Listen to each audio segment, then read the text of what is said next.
Halo guys, sebelum lanjut jangan lupa subrek. Hari itu, si Hao meletakkan formasi di dalam ruangan pribadi yang sangat besar. Dia mulai dengan hati-hati mendiskusikan dan menyelesaikan semua masalah. Ketika dia merasa tidak ada masalah lagi, dia bersiap untuk menekan Yue Chan. Ayah, Ibu, aku akan mengasingkan diri selama beberapa hari. Si Hao keluar untuk memberitahu orang tuanya. Bagaimanapun, mereka baru saja kembali, namun dia akan menghilang lagi. Setelah kembali ke tanah kelahirannya, dan kemudian ke ibu kota batu, si Ziling diliputi emosi. Ziling, mungkinkah kamu masih rindu kampung halaman dan pemalu, terlalu malu untuk bertemu dengan teman lamamu? Raja Perang muncul, mengundang kedua orang itu sebagai tamu. Kalian berdua harus tahu bahwa ayah kaisar dibawa kembali oleh Yang Mulia sendiri. Dia masuk ke wilayah misterius dan menjungkir balikkan gunung abadi. Itu tidak mungkin. Apakah yang Anda katakan benar? Itu terlalu menakutkan. Nama Kaisar Iblis sudah bergema di seluruh wilayah misterius, dan semua orang di sana sudah tahu tentang dia. Si Hao memulai pengisolasiannya, tidak membiarkan siapapun mengganggunya. Pri Yue Chan juga seorang tawanan, tapi dia masih tenang dan tenang. Yue Chan, kapan kita harus menikah? Si Hao dengan sembrono bertanya. Sebelum mengambil tindakan, dia menggunakan kata-kata untuk membuka jalan. Dia ingin membuat suasana hatinya naik turun sehingga dia bisa memanfaatkan kekosongannya. Jika kamu menangkap penyihir itu dan menjadikannya pelayanku, itu bukan sesuatu yang mustahil untuk disetujui. Tanpa diduga, Pri Yue Chan sebenarnya memiliki sikap seperti ini. Itu berbeda dari masa lalu. Si Hao tergerak dalam hati. Apakah indera surgawi wanita ini menjadi tajam sampai tingkat ini? Apakah dia memperhatikan sesuatu dan dengan sengaja mengujinya? Itu masalah sederhana. Setelah kita menikah, aku akan mempertimbangkan untuk menangkapnya dan menyuruhnya menemanimu. Si Hao berkata sambil tersenyum. Apakah dia tidak datang? Yue Chan mengungkapkan senyum penuh arti. Pikiran si Hao menjadi kosong sesaat. Wanita ini luar biasa seperti yang diharapkan. Sejak adik perempuan datang, kenapa kamu tidak keluar? Bukankah Anda datang ke sini untuk berurusan dengan saya dan mencuri hasil dao saya? Suara Yue Chan menyenangkan untuk didengarkan. Itu seperti suara alam yang bergema melalui formasi. Si Hao menggelengkan kepalanya dan berkata, apa yang membuatmu begitu curiga? Batu kecil, izinkan saya memberi Anda nasihat. Di dunia ini, orang yang paling menakutkan adalah penyihir itu. Anda harus sangat berhati-hati di sekitarnya. Yue Chan berbicara. Kamu telah melihat dua penampakan penyihir, dan setidaknya salah satunya adalah tubuh roh. Bisakah Anda yakin bahwa yang lain adalah tubuh yang sebenarnya juga? Siapa dia? Seperti apa penampilan aslinya? Kamu mungkin tidak tahu semua ini, kata Yue Chan. Apa yang kamu coba katakan? Kata si Hao. Yue Chan tersenyum tipis. Kamu memiliki begitu banyak kepercayaan terhadap seseorang yang tubuh aslinya bahkan belum pernah kamu temui sebelumnya. Hati-hati dengan jebakannya, atau kamu mungkin terjebak dalam rencananya juga. Si Hao menghela nafas. Wanita pintar sulit untuk dihadapi seperti yang diharapkan. Dia bahkan tidak pernah mengungkapkan tubuh aslinya, jadi bagaimana dia bisa dipercaya? Yue Chan tersenyum, kamu tidak tahu bagaimana dia sebenarnya, dan ada banyak kemungkinan. Mungkin dia ingin membantu Anda, tetapi dia mungkin juga menyembunyikan sesuatu. Dia berbicara sedikit. Kalimat terakhir membuat si Hao menghirup udara dingin. Dia merasa bahwa ada kebutuhan untuk menggunakan mata dewa yang ditinggalkan oleh individu murid ganda kuno untuk melihat penyihir itu. Tidak mungkin tubuh asli Yue Chan datang, kan? Kakak perempuan Yue Chan, aku datang. Saya di sini untuk secara pribadi melihat Anda menikah. Penyihir dengan cepat dan terampil memasuki formasi. Dia memberi si Hao tatapan tajam dan mengeluarkan dengusan ringan, mengungkapkan ketidakpuasannya. Saya mewujudkan yang surgawi, sementara Anda mewujudkan yang iblis. Mengapa ada kebutuhan untuk semua ini? Kata Yue Chan. Kata-kata ini membuat mereka berdua terkejut. Kakak Yue Chan, aku benar-benar harus mengagumimu. Indra surgawi Anda sangat kuat. Mungkinkah Anda memiliki gagasan tentang apa yang akan terjadi? Penyihir itu bertanya, segera mencoba menimbulkan ketidakharmonisan. Si Hao tidak mengatakan apa-apa dan diam-diam berdiri di samping. Setelah berpikir sebentar, dia berkata, "Kamu harus bergerak." Penyihir itu terkejut. "Apakah kamu tidak takut dengan kata-katanya?" Si Hao tertawa dan berkata, "Saya memiliki keyakinan dalam menekan segalanya." Sombong dan tidak terkendali. Penyihir itu bergumam. "Kalau begitu mari kita pergi bersama sambil berpegangan tangan." Si Hao menggoda. Dia meraih lengan indahnya yang berkilau. "Kamu harus berhenti mencoba memanfaatkanku." Penyihir itu memelototinya. Akhirnya, demi ketulusan mereka, dua sosok kecil yang berkilau dan cemerlang secara terpisah bergegas ke area di antara alis Yue Chan. Bergandengan tangan, mereka masuk ke dalam kesadaran peri. Pada saat ini, kultivasi peri Yue Chan disegel, jadi tidak mungkin baginya untuk bertahan melawan apapun. Dia hanya bisa membuat persiapan di lautan kesadarannya sendiri. Seorang wanita berpakaian putih berdiri di dalam sambil menunggu keduanya. Dia memandang Si Hao dan berkata, "Setelah pertempuran ini, terlepas dari bagaimana hasilnya, bahkan jika tidak ada hal yang tidak terduga terjadi, kamu tetap harus waspada terhadap penyihir. Dialah yang paling menakutkan. Kakak Yue Chan, kamu benar-benar tidak baik dan jujur. Anda jelas akan dinikahkan, namun Anda masih berkomplot melawan saya seperti ini, menanam benih ketidakpercayaan." Peri semua adalah orang jahat." Penyihir itu menghela nafas. Yue Chan tersenyum manis dan berkata, "Jika memang demikian, maka kami akan mengumumkannya secara terbuka di masa depan." Sementara itu, di atas kepala Si Hao, ada jejak berharga yang tersebar di untaian energi drakonik, melindunginya di dalam. Itu adalah jejak kaisar manusia. Itu berisi energi nasib suatu negara, harta tertinggi. Di dalam istana kekaisaran, itu bisa menekan segalanya. Si Hao dan penyihir itu maju bersama dan mendorong gerbang emas. Saat gerbang emas didorong terbuka, dia tiba-tiba membuka matanya. Dua berkas cahaya yang terbuat dari simbol misterius ditembakkan. "Sekarang setelah kamu mengirimnya juga, bukankah kamu takut dia akan menekanmu bersamaku?" Yue Chan bertanya.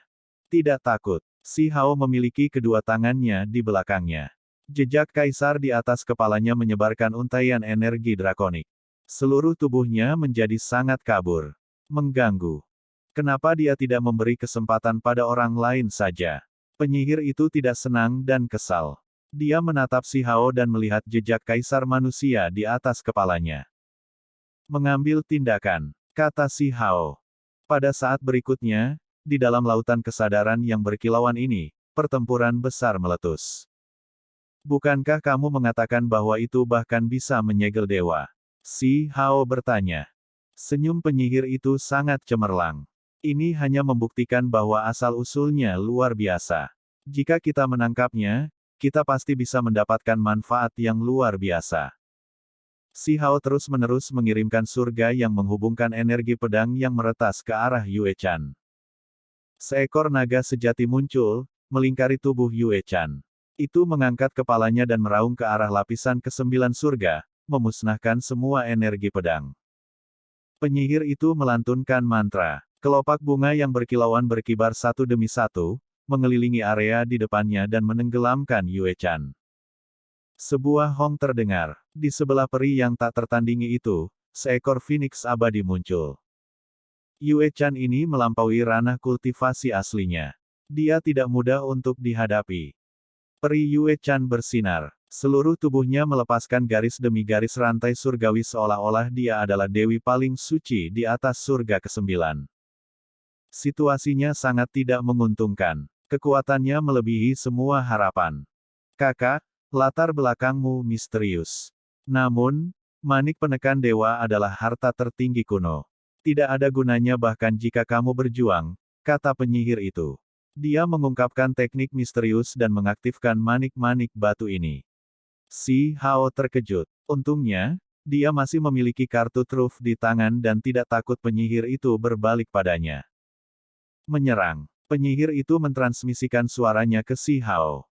Pada saat ini, teknik pemutusan langit muncul. Garis cahaya itu menjadi abadi. Pada saat yang sama, Si Hao menggunakan teknik Kunpeng. Akhirnya, semuanya menjadi sunyi. Dewa yang disegel itu seperti batu giok. Peri yang sangat cantik itu dikunci oleh deretan simbol demi simbol dan sepenuhnya dikunci. Kemudian, manik giok ditekan di tubuhnya. Si Hao dan penyihir itu sedang duduk. Pertempuran ini telah berlangsung cukup lama. Kakak, kamu benar-benar tenang. Anda sudah ditangkap dan roh primordial Anda telah disegel, namun Anda masih sangat dingin. Apakah Anda masih mencoba untuk kembali? Penyihir itu berbicara dengan agak sembrono. Kakak Yue-chan, kamu sangat menyendiri dan jauh. Itu bahkan membuat adik perempuan di sini cemburu. Kamu iblis, gerakkan tanganmu. Jangan berebut peri denganku. Si Hao berbicara dengan nada tegas. Penyihir itu tercengang. Kemudian, dia tertawa keras, pinggangnya yang indah bergerak maju mundur. Kaisar Iblis, apakah seorang Taois yang malang mencoba menangkap seorang biarawati Buddha di sini? Dia milikku. Si Hao berjalan mendekat dan mendorong tangan itu menjauh. Meskipun pertempuran ini berakhir dan musuh terjebak, mereka berdua juga terkuras. Ekspresi Yue-chan tenang. Semuanya akan menjadi jelas di masa depan.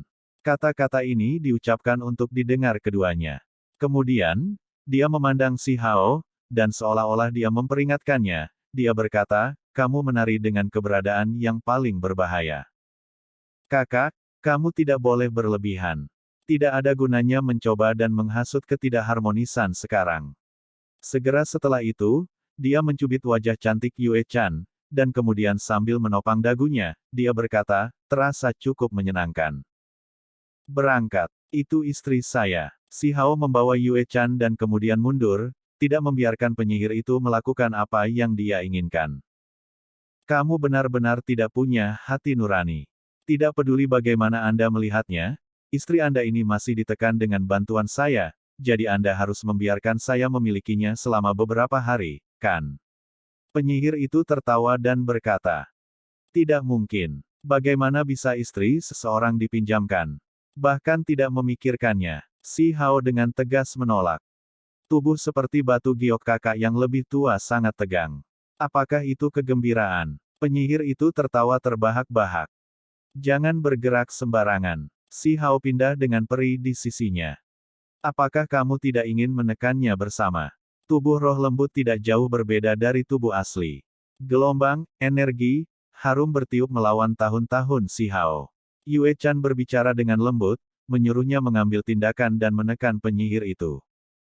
Si Hao berbalik. Ujung suara mereka praktis menyentuh saat dia memandangnya. Hei, bisakah kamu berhenti bertingkah begitu tidak terkendali? Kalian berdua bahkan belum berada di kamar pengantin. Melihat Yue-chan, dia berkata, kakak, semuanya sia-sia. Aku punya metode rahasia yang bisa dilakukan sebagai langkah terakhir untuk menekannya. Yue-chan ada di sana, hampir menempel di wajah Si Hao saat mereka berdiri di sana. Hati-hati dengan pembalasannya. Penyihir itu tepat waktu berbicara untuk memperingatkannya. Jika Anda tidak mengambil tindakan sekarang, itu akan sangat berbahaya. Pada saat itu, semuanya akan terlambat. Yue-chan berkata dengan lembut. Ekspresi Si Hao tenang. Wanita tangguh benar-benar membuatnya sakit kepala. Kita harus menutup semuanya. Kakak yang lebih tua harus berhenti mencoba menimbulkan masalah. Penyihir itu menunjukkan tangannya. Seberkas cahaya misterius terbang keluar. Pada saat ini, dia melihat ke arah Si Hao. Matanya yang indah berkedip. Apakah dia benar-benar akan berakhir di tangannya? Ada juga penyihir yang perlu dikhawatirkan. Bagaimana dia harus menghadapinya? Dan selesai. Penyihir itu tampak agak riang saat dia berkata dengan percaya diri. Apakah kamu yakin bisa menekannya? Si Hao ditransmisikan secara mental. Jangan khawatir. Semuanya masih dalam kendali kami. Jawab penyihir itu. Si Hao menatap manik-manik batu di antara alis Yue-chan. Jejak kaisar di atas kepalanya bersinar, dan energi drakonik yang turun menjadi lebih banyak. Hehe, penyihir itu tertawa dan berkata, anak muda, mengapa Anda tidak memberi saya kesempatan untuk mencobanya juga? Si Hao tertawa acuh tak acuh dan berkata, kamu ingin mengambil tindakan terhadapku juga.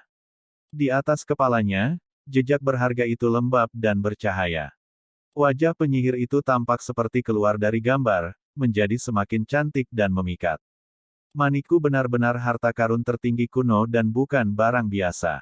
Itu bisa menekan dunia di bawah langit. Si Hao tidak mengatakan apa-apa dan dengan tenang menatapnya. Mata indah penyihir itu mengalir dengan cahaya, seolah-olah dia mencoba membuat pilihan, tetapi juga seolah-olah dia mencoba menakut-nakuti si Hao. Menurutmu apa yang harus aku lakukan? Terserah kamu, kata si Hao. Bibir merah Yue Chan sedikit melengkung. Dia berkata di samping telinga si Hao, dia tidak mencoba menakut-nakutimu, juga tidak membuat lelucon. Baru saja, dia benar-benar akan mengambil tindakan, tetapi karena ketakutan, dia menahan diri. Dia sangat cerdas dan tidak akan pernah melakukan sesuatu yang tidak pasti. Wajah si Hao tenang, tapi dia mengambil tindakan pencegahan. Saya tiba-tiba merasa bahwa menemukan istri yang sederhana dan jujur adalah yang terbaik. Menjaga wanita yang terlalu banyak berpikir di sisiku malah membuatku sakit kepala, kata si Hao. Wanita tangguh dapat banyak membantu Anda di masa depan. Tentu saja, itu tergantung pada keterampilan Anda dan bagaimana Anda membesarkan kakak Yue Chan. Ini tugas yang cukup sulit, tahu. Ekspresi penyihir itu brilian. Dia tersenyum tipis dan berkata, adapun aku, kamu bahkan tidak perlu terus berpikir. Kamu bukan tipeku. Tipe. Si Hao terdiam. Kalimat terakhir penyihir itu sangat berani dan tidak terkendali. Namun, itu masih cocok dengan gayanya. Tiba-tiba, manik-manik batu itu bergetar ringan. Ini melepaskan kekuatan hisap yang kuat. Tubuh Yue Chan bergetar. Ruang di antara alisnya bersinar, dan seutas energi murni terbang keluar. Penyihir, kamu benar-benar sesuatu, memotong 3 bunga dariku dan merebut hasil daoku, kata Yue Chan. Ekspresinya dingin, tetapi kata-katanya tenang. Penyihir itu membawa manik-manik batu dan dengan hati-hati merasakannya. Dia tiba-tiba mengerutkan kening dan berkata, Yue Chan, kamu benar-benar tangguh, tidak lengah bahkan pada saat ini. Kemudian, dia memberi isyarat kepada si Hao, dan keduanya meninggalkan lautan kesadaran yang murni dan kuat ini. Segera setelah itu, bintik-bintik cahaya terbang. Si Hao dan roh primordial penyihir terbang keluar dan dengan cepat kembali ke tubuh mereka. Keduanya berdiri dari tanah. Pada saat yang sama, Yue Chan juga membuka matanya. Kali ini, roh primordialnya disegel, jadi dia benar-benar kehilangan metode terakhirnya. Penyihir, apakah kamu mendapatkan misteri mendalam terbesar dari Heaven Mending Sekte? Si Hao bertanya. Aku tidak. Penyihir itu menggelengkan kepalanya dan dengan ringan mengatupkan giginya. Matanya dalam saat dia melihat Yue Chan. Kamu benar-benar tegas, membatasi jejakmu sendiri. Kamu jelas mendapatkan hasil daoku dan mendapatkan apa yang kamu inginkan, namun kamu masih menyalahkanku. Kamu hanya tidak ingin membaginya dengan si Hao, kan? Kata Yue Chan. Omong kosong. Anda memalsukan jejak surgawi dan tidak membiarkan manik-manik batu memotong misteri yang mendalam itu. Ekspresi penyihir itu tidak menyenangkan, dan dia mengungkapkan niat membunuh untuk pertama kalinya. Apakah kamu benar-benar berpikir bahwa aku tidak berani membunuhmu? Si Hao mengelus dagunya dan berkata, aku ingin sedikit meneliti Heaven Mending Teknik, juga True Dragon, transformasi Immortal Phoenix dan hal-hal seperti itu. Siapa di antara kalian yang bisa menunjukkan sedikit untukku? Kamu memotong 3 bunga dao besar dariku dan mendapatkan segalanya, namun sekarang, kamu masih ingin mengambil sikap seperti ini, Yue Chan menggelengkan kepalanya. Yue Chan, kamu harus menyerah pada rencana. Sebagai tawanan, Anda harus tahu tempat Anda. Penyihir itu berbicara. Di dalam tangannya yang indah, manik-manik batu itu bersinar dan akan segera diaktifkan. Kamu menekan jejakmu sendiri dan menyembunyikan semuanya di dalam jejak asal. Jangan membuatku dengan paksa merebutnya. Tiba-tiba, simbol muncul dari semua sisi dan menutupi area ini. Siapa di antara kalian berdua yang bisa mengajariku teknik berharga? Si Hao dengan tenang bertanya.